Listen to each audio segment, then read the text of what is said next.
A partir de este momento, la realidad que conoces queda atrás. Estás cruzando un umbral hacia información restringida. Una dimensión más real de lo que llamas realidad. No todos están preparados para lo que sigue. Esto es Archivo W. Dirige Felipe Whitman. Hola a todos, bienvenidos a todos mis parceros, a los que están conectando, a todos los nuevos, a los desonoros. Muchísimas gracias a todos los que están ingresando. Cada día estamos más y más. Esto se está creciendo. Somos bastantes, gracias a Papá Dios. Quiero darle las gracias a todos ustedes, a los que se conectan. Saludos a todos, a los que han compartido este podcast, a los que han hecho posible que esto se expanda. A Sonoros FM, muchísimas gracias al parcero que está ahí en la consola, ahí en el máster. Gracias, parcero.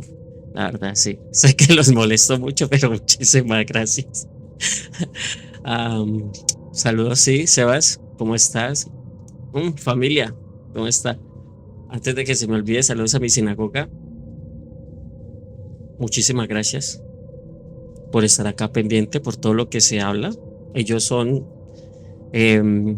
extremadamente estrictos cuando de filosofía y de espiritualidad se trata, por eso están al pendiente de todo lo que yo hablo. Gracias por estar acá pendiente. Y si en algún momento me equivoco, ellos sabrán en ese mismo instante corregirme, pero pues hasta ahora no ha sucedido eso, ¿sí? Quiero darle las bienvenidas. Recuerden seguirme en Vietman, me pueden encontrar en mis redes sociales, en YouTube también, en W Radio también. Si están escuchando, entonces, hoy vamos a hablar de algo que me comentaron. Ahorita estamos escuchando sobre eso, un poco de cosas. Sobre la muerte, les voy a tocar ese tema porque estamos hablando bastante de eso. Por ahí comenté que tenía miedo de morirse y todas esas cosas. Así que si están escuchando esto es porque están vivos. Y por tanto es casi seguro que pues en algún momento, quizás en la noche, pues ante la pérdida de alguien querido, porque pues sucede, se han hecho la pregunta más antigua, creo que la más universal, la que tiene, o sea, la que no tiene como una respuesta certificada, pero sí 1.000.000 de voces que a lo largo de milenios han intentado trazar, o sea, trazar un mapa. Y todo el mundo ha tenido esa pregunta, un mapa como para lo desconocido. ¿Qué sucede después de la muerte? Sí. Sí, les voy a tocar muchos libros, así que tomen apuntes para que estén pendientes y puedan investigar más a fondo ustedes. Recuerden que este espacio, pues, obviamente dura como 2 horas, pero tengo que hablar de muchísimas cosas, entonces tengo que tomar apuntes. Sí, por interno lo dialogamos más profundamente, ¿listo? Se va a tocar. No, yo no busco darle una respuesta definitiva, no la tengo. O sea, yo hoy vamos a emprender pues este viaje, ¿sí? Pues por las culturas, pues para escuchar pues las voces antiguas. Sí, hay instrucciones milenarias, esas que son filosóficas, que han contemplado el abismo y han regresado. No han regresado con una selfie. No he tomado una selfie, sino como un relato. Vamos a consultar entonces los manuales más antiguos de la humanidad. Vamos a hablar sobre el Bardo Todol, no sé si lo conocen, es un libro tibetano de los muertos, es muy antiguo, es buenísimo, espero ojalá lo puedan leer. El Bardo Todol es un libro tibetano. Allí enseñan muchas filosofías y hablan de todos los bardos que se recorren después de la muerte, es buenísimo. También las enseñanzas de algunos filósofos griegos y las visiones místicas de todas las tradiciones. También vamos a hablar sobre el libro de los muertos, que es el libro de Egipto. Entonces, para que tomen apuntes. Sí. Porque quizás al escucharlas todas, pues no encontremos la verdad, pero sí una verdad profunda sobre nosotros mismos de pronto, ¿sí? Entonces, pongan pues cuidado y tomen apuntes, que ya vamos a comenzar con esto. Bueno, como vamos a empezar, pues, ¿sí? Saludos a todos los que se están conectando. Esto no es para religiosos, no. Si eres religioso, desconéctate. Este no es lugar para ti. Si estás puro por curiosidad, este sí es el lugar para ti. Sí, señora. Si estás por curiosidad, créame que la curiosidad es buena amiga. Eso es que se están o sea, los están haciendo dudar de la realidad en la que viven. Listo, entonces empecemos pues. Empecemos a cruzar el Nilo. Hace más de 4000 años, pues para los antiguos egipcios la muerte no era un fin, sino una transición, un cambio de estado. Como el paso de pues sí, como lo hace una mariposa, de la larva a la mariposa, eso es una transición, así lo veían los egipcios.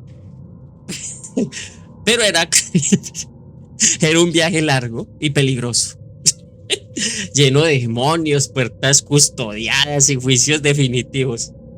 Y para navegarlo, ojo con eso que usted me está preguntando, ojo pues, y para navegarlo tenías un manual.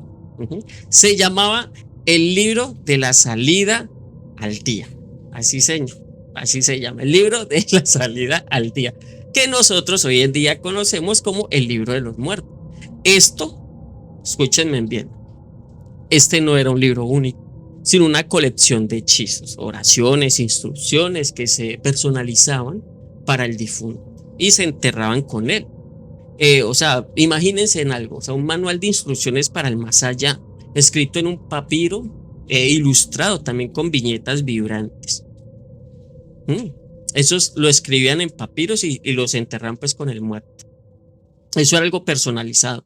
Para cada muerto se personalizaba un libro de esto, un escrito sobre esto. Entonces el viaje allí comenzaba pues con la muerte misma, obviamente. Uno tenía que morirse primero. Ay, sí, es mi estupidez del día la primera. Ahora viene el va. Primero pues, con la muerte, el va.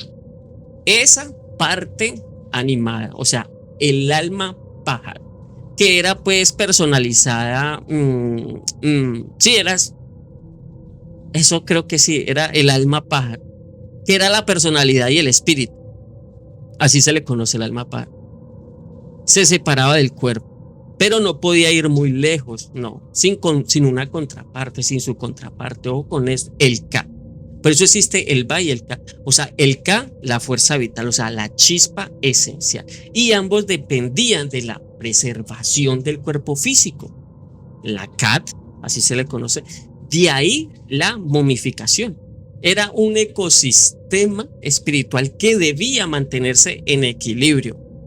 El viaje del difunto lo llevaba a través de un paisaje pues subterráneo y celeste a la vez.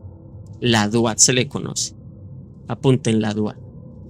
Un reino pues de ríos de fuego, islas paradisíacas y 12 puertas vigiladas por dioses con cuchillos. El difunto debía conocer los nombres secretos de estos guardianes. Eso dice el libro de los muertos. Y el libro se los proporcionaba. El libro pues que se enterraban con él. El conocimiento era poder para ellos. Por eso le digo, es que no era el dinero, era el conocimiento, era el poder. Sí, incluso en la muerte el conocimiento era poder todavía. Sí, pero aquí el momento más culminante, o sea, el que ha resonado pues en nuestra cultura hasta hoy, es el juicio de Osiris. Sí, el difunto era llevado, escúchenme bien, a la sala de las dos verdades. O sea, allá su corazón, sí, o sea, sede de la conciencia pues y la moral, era pesado en una balanza, ya les había contado esto, en una balanza de oro, contra una pluma de la diosa Mat, que representaba o sea, el orden, la verdad y la justicia pues cósmica. Si el corazón era más ligero o igual de ligero que la pluma, el difunto era declarado justo de voz y podía acceder a los campos de Aaru, así Aaru se le conoce, una especie pues de paraíso, de eterna fertilidad. Sí. Si el corazón, ojo con esto, si el corazón estaba cargado de pecados y pesaba mucho más, entonces el monstruo Admet, o sea, parte Leo, parte hipopótamo, ya lo habíamos hablado, parte cocodrilo, devoraba el corazón, condenando al difunto a la segunda muerte. Un estado de no existencia, de aniquilación total. Sí, mire, pues sí, qué culpa. Lo habíamos hablado, ¿se acuerda con lo que hablamos de los asesinos y todo eso? Sí, ahora fíjese en algo fascinante acá. El juicio no lo preside un Dios todopoderoso que todo lo sabe. No, señor. Ojo, no. No lo preside un Dios todopoderoso, no. La balanza es automática, o sea, es impersonal. Es la ley cósmica en acción. Y el difunto no declara su inocencia ante un juez, sino que pronuncia la confesión negativa. Ya habíamos hablado de eso. No he robado, no he matado, no he hecho llorar. Es una declaración de haber vivido en armonía con Ma'at. La moralidad entonces aquí no era solamente un asunto social, no, sino una necesidad cósmica para la supervivencia eterna. Así era la creencia después de la muerte de los egipcios.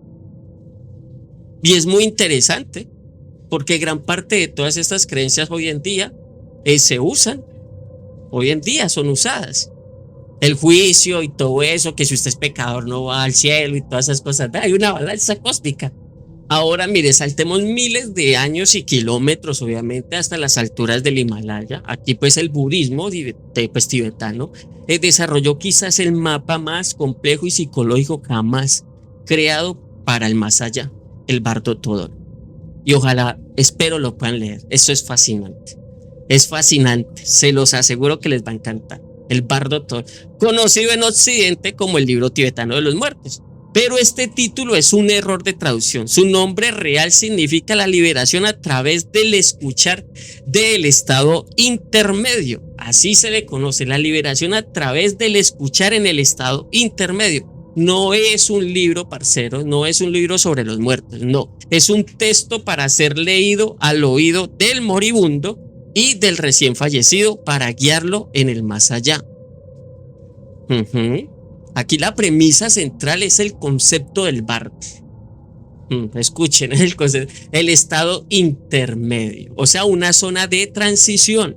La muerte no es un evento instantáneo, sino un proceso de desintegración gradual de los elementos físicos y mentales. El bardo principal aquí es el bardo de la misma muerte, o sea, el Chikai bardo. Así se le conoce, el Chikai bardo, donde se presenta pues una oportunidad única, la luz clara primordial. Mire que aquí mencionan la luz clara que todo el mundo ve al final del túnel. La luz clara primordial es aquí descrita como un resplandor cegador, vacío, radiante y sin forma. Es la naturaleza última de la mente, la realidad misma, el Dharma, ¿cómo es que se le llama? Creo que el Dharmakaya, Dharmakaya. Corríjanme, Dharmakaya. El Dharmakaya, gracias. ¿Sí ves? No sé qué, el Dharmakaya. Si el difunto, escuche bien, si el difunto, gracias pues a su práctica en vida, puede reconocer esa luz como el espejo de su propia conciencia y fundirse con ella, logra la liberación, o sea, el nirvana. Sí, el nirvana, así lo conocen como el nirvana. O sea, se evita el renacimiento, que, ojo con esto, aquí lo que hay que evitar es renacer de nuevo, porque la reencarnación existe en muchos, pero la gente quiere seguir reencarnando. No, la liberación total es no volver a reencarnar en este plano, porque este plano es una cárcel. Aquí es donde nos tenemos que liberar de esta cárcel, según el Bardo Thodol. Y según muchas tradiciones y culturas antiguas, dicen que este cuerpo es una cárcel, que esta realidad es la cárcel y que debemos liberarnos de ella. Ahora, para la inmensa, o sea, para la mayoría, pues el choque es demasiado grande. Obviamente la mente, pues obviamente aferrada a su identidad, todavía va a huir de esa luz infinita. Es que es el choque. Lo estoy hablando de lo que dice el Bardo Thodol, porque esto es impresionante, sí. La gente del shock huye de esa luz infinita y entonces entra en el segundo bardo, el bardo de la realidad, conocida como el Chonji bardo. Aquí es donde las cosas se ponen, creo que un poquito más intensamente oníricas y aterradoras. Durante aproximadamente 14 días, la conciencia del difunto, pues ahora desprovista de un cuerpo físico estable, proyecta sus propios contenidos mentales. Surgen visiones pacíficas, también iracundas de divinidades. Surgen esas visiones iracundas también de divinidades, ojo con esto, conocidas como los 100 Budas de la paz y los 100 Budas de la ira. Estas deidades, pongan atención, estas deidades, ¿cómo? Sí, mira, estas deidades no son seres externos que te juzgan, no. No, no, nada de eso. Escúcheme bien, dame un momento. Son manifestaciones de tu propia, o sea, de tu propia, ¿cómo le digo? De tus propias pasiones, apegos, odios y sabidurías latentes. Ujú. Mire, el Buda de la compasión, se le conoce como el Chenrezig, ¿cómo es? Chenrezig, algo así. Bueno, Chenrezig, sí. No sé cómo se pronuncia, pero sé que es Chenrezig. Puede aparecer el Buda de la compasión, puede aparecer, pero también hay otro que se llama el Yamantaka o Yamantaka. No sé pronunciarlo, pero así se escribe, Yamantaka. El señor de la muerte, con cabeza de toro y adornos de cráneo. Así lo describen en el Bardo Tol.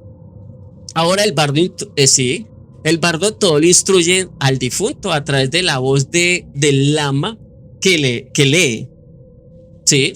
O sea, cuando está muerto, pues el señor acá, pues en cuerpo, tiene que haber gente que le está leyendo las cosas del bardo, ¿sí?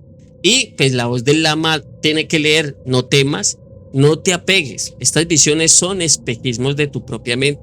Reconócelas como tales. Si sientes atracción por las visiones pacíficas, no te apegues. Si sientes terror por las iracundas, no huyas.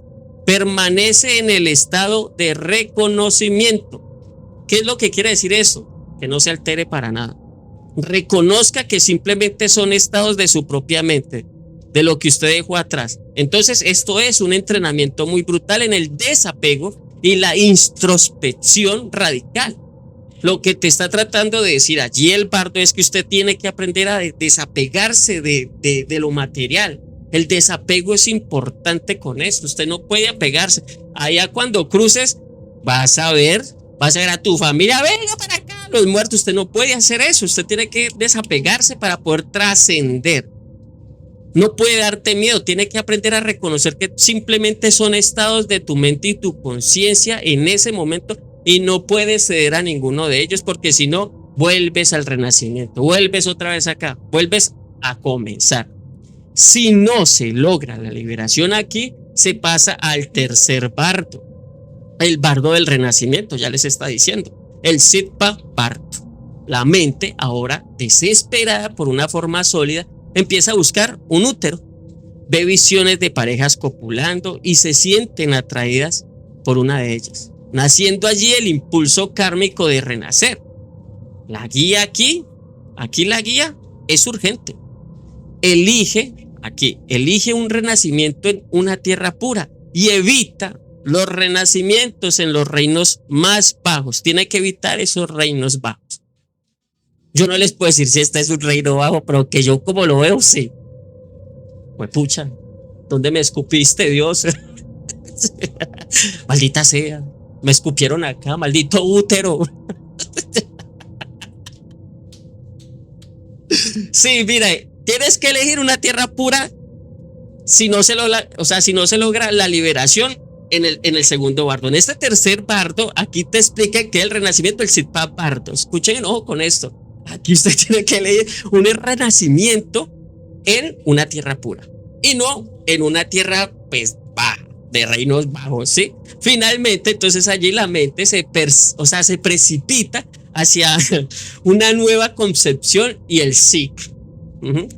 O sea, el samsara continúa, así se le conoce, el samsara. También hay un libro del samsara, lo pueden buscar. La enseñanza es profunda.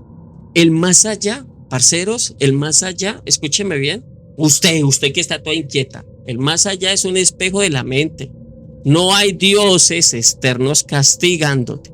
Tú eres el arquitecto de tu propio cielo o de tu propio infierno, basado en los hábitos mentales cultivados en vidas. Por eso yo siempre les digo, es que el cielo no está arriba, no está abajo, el infierno tampoco. Todo es un estado. El cielo está dentro de ustedes, como también está el infierno. Ustedes deciden en qué lugar quieren estar. Vamos a Grecia, vamos a hablar sobre los griegos, ¿sí? En la antigua Grecia, pues encontramos aquí una visión más sombría. El Hades no era pues un infierno de tormento eterno, pues al menos no para la mayoría, sino un reino de sombras, de olvido. Un lugar gris donde las almas, como ecos débiles de lo que fueron, vagaban sin propósito. En la Odisea, en el libro La Odisea, allí, pues cuando Ulises, que lean la Odisea, yo creo que eso en el colegio los ponen a leer. En la Odisea, cuando Ulises desciende al Hades y encuentra a Aquiles, pues el gran héroe le dice: prefiero ser siervo en la tierra de un hombre sin fortuna que reinar aquí sobre todos los muertos consumidos. Prácticamente era una existencia lúgubre y sin gloria. Pero también había caminos de escapes para los iniciados en los ministerios pues de Ulises, pues dedicados pues al Demeter y y a Perséfone. Creo que Demeter y Perséfone, sí, era dedicado, sí. Se prometía una suerte mejor, una vida pues en los campos elíseos. Yo creo que ustedes vieron Caballeros del Zodiaco, pues para los que no, muy de malas, se la recomiendo. En los campos elíseos, un lugar pues es un lugar de perpetua primavera. El secreto de los rituales, que nunca fue escrito, parecía ofrecer una clave para evitar el olvido. Y luego está el filósofo Platón, aquí lo quiero mencionar. Sí, mire, en mitos como el de pues el armenio, pues al final de la República, así se conoce. La República se llama el libro. Describe un panorama más complejo. Las almas son juzgadas y las justas ascienden al cielo por un tiempo. O sea, las injustas descienden a un lugar de expiación. Pero después de un ciclo, todos regresan a un lugar entre mundos para elegir su próxima vida. En todos los libros de los muertos que existen, siempre hay renacimiento. Usted tiene que saber elegir en dónde quiere reencarnar. Todo esto es un proceso de la conciencia. Es brutal, por eso la vida es para prepararse para ese estado, para que usted no caiga otra vez en el renacimiento y en este ciclo perpetuo a lo que usted le llama vida. Esto no es vida, parcero. Esto es cárcel.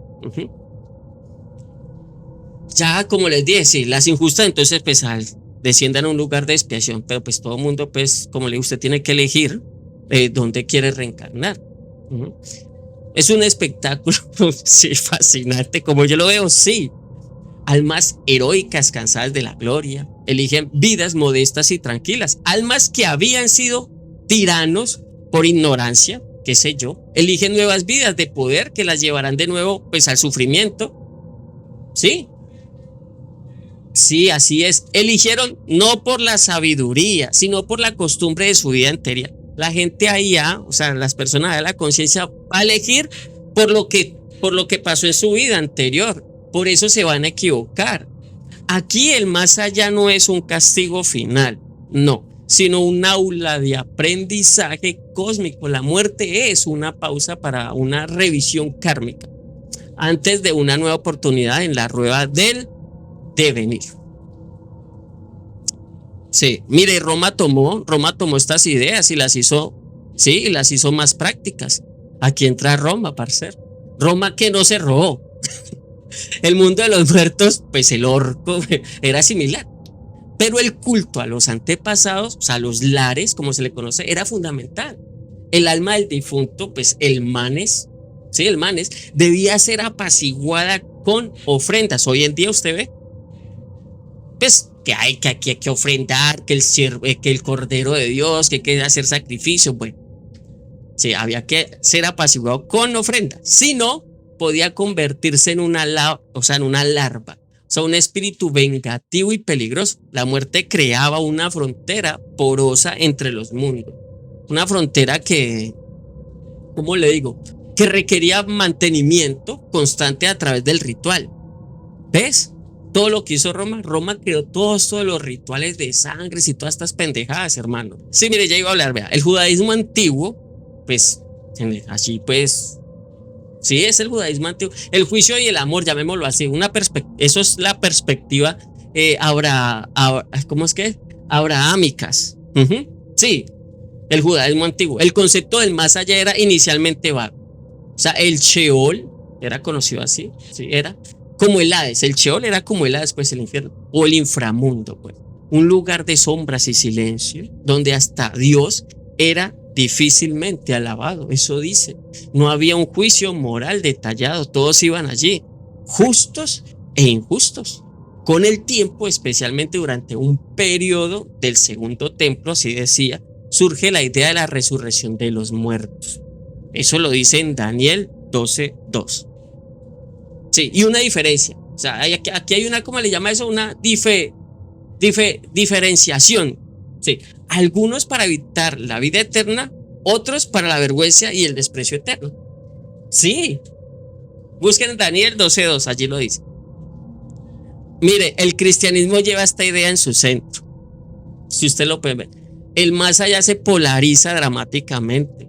Cielo y el infierno, como un purgatorio católico, como estación de purificación. ¿Sí ves? El purgatorio es prácticamente lo que decían todos los antiguos. El juicio es personal y final, presidido por un Dios omnisciente. Pero aquí hay un giro radical de purificación. Sí, aquí hay un giro radical. Pues respecto pues a Egipto y al Tíbet, la salvación aquí, en esto del cristianismo, la salvación depende principalmente de un pesaje de acciones o del reconocimiento de luces internas. O sea, no funciona así, no. La salvación no depende de esas cosas, de pesaje de acciones, ni de reconocimiento de luces internas, nada de esas cosas. En el cristianismo no pasa eso. No. Aquí depende, en el cristianismo, sí, ya voy, en el cristianismo depende de la fe y la gracia. Sí, el infierno no es tanto como un castigo retributivo, no, por malas acciones, como la consecuencia última del rechazo libre del amor de Dios. No, no es así.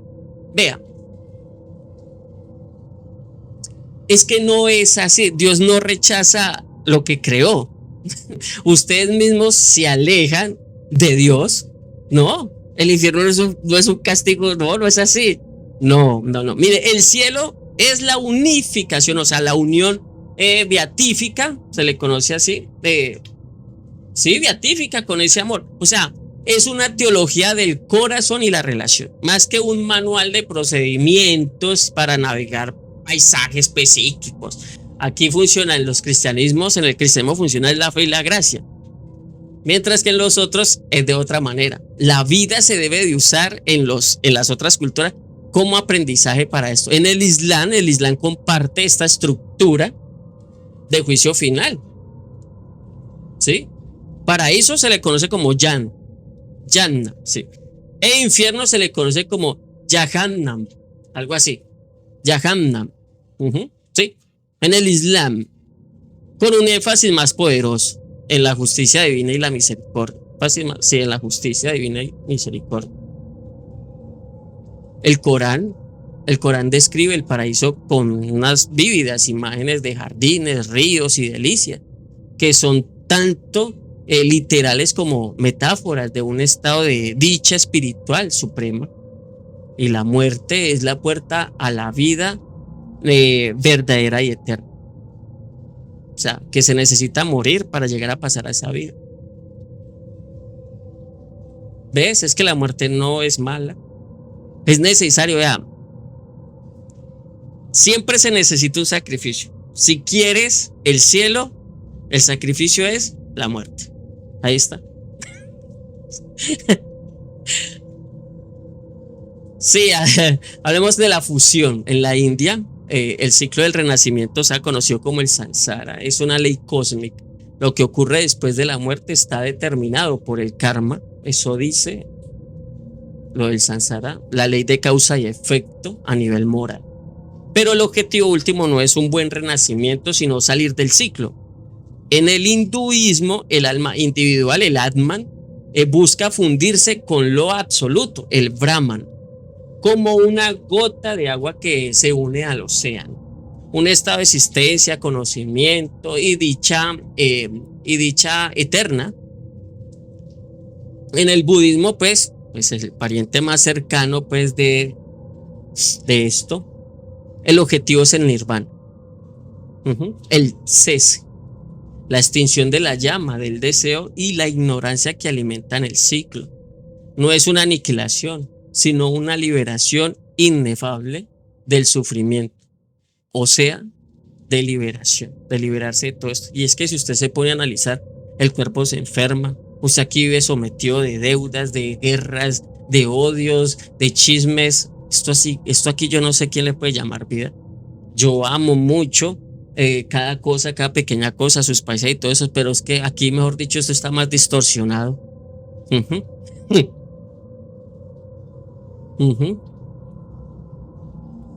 Eso es para todos, o sea, depende de la perspectiva de las personas. ¿Cómo? Mira, algunos como los materialistas ven la muerte como el fin definitivo de la conciencia. Todos los que son materialistas, los que están apegados a esta realidad, le temen a la muerte. ¿Por qué? Están apegados a lo material. Donde está la muerte, yo no estoy. Donde estoy yo, la muerte no está. Eso decía Epicuro o Epicuro. Así decía. O sea, se lo resumo. Lo que decía Epicuro es: cuando la muerte es, yo no soy. Y cuando yo soy, la muerte no es. Eso decía Epicuro. O sea, invitando pues a la gente a no temerle a la muerte. Usted ni siquiera se da cuenta en qué momento se muere. Yo creo que hemos estado acá miles de veces. ¿Cuántas veces he hecho este podcast? Sí, para otros, pues como los idealistas o algunos filósofos pues de la mente, la conciencia podría ser un campo fundamental del universo. No dependiente, o sea, no depende del cerebro, no, sino que simplemente, o sea, simplemente se sintoniza, o sea, sí, la conciencia, o sea, la conciencia no es mente, es como algo, no sé qué es. Sí, no, ustedes confunden mente con conciencia, la conciencia es otra cosa. La muerte sería entonces como apagar la radio, porque la conciencia es eso. Cuando usted sintoniza, la conciencia es sintonizarse. Entonces, cuando usted muere, la muerte sería entonces como apagar una radio, pues que se va la frecuencia, la sintonía, la señal, pues la música, la conciencia sería eso y sigue existiendo aún así. Usted apaga la radio, pero usted piensa de que ya, no, todavía la frecuencia, la radio todavía sigue existiendo, usted prende y vuelve, ahí está, eso sigue existiendo. Y la física cuántica, con sus partículas pues entrelazadas y su desafío pues del espacio-tiempo, ha abierto creo que unas puertas especulativas pues para algunos científicos y filósofos, pues para pensar en la conciencia como un componente no local del universo.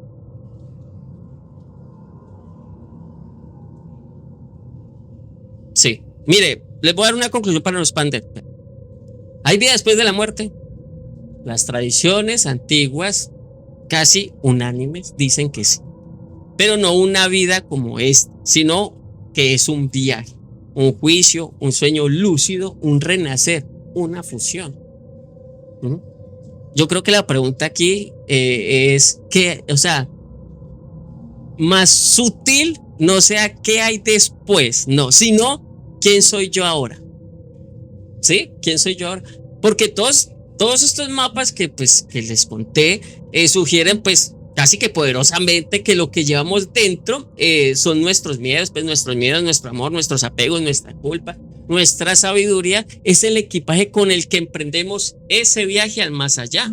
El infierno del odio y el cielo de la compasión podrían no ser lugares a los que vamos, sino realidades que emergen de lo más profundo de nuestro ser cuando se le quita el disfraz de la carne.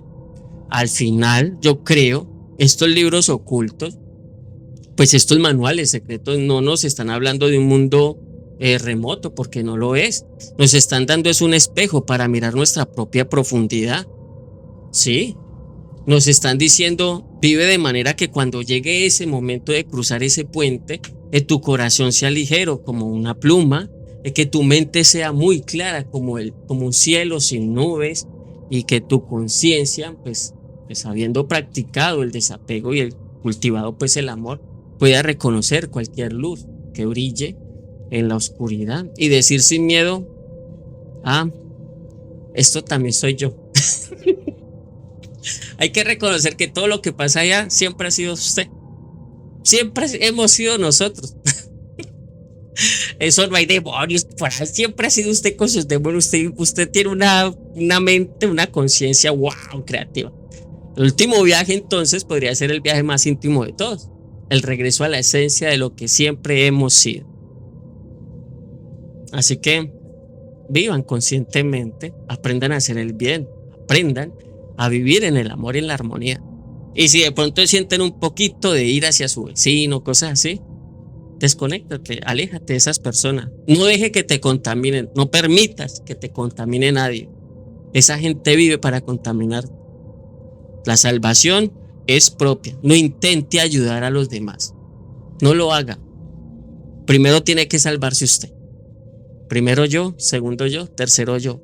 Porque este viaje, como ya escucharon, es único, propio para cada individuo. Por mucho que usted ayude a otra persona, usted ya no la puede defender. Usted se tiene que valer por sí mismo.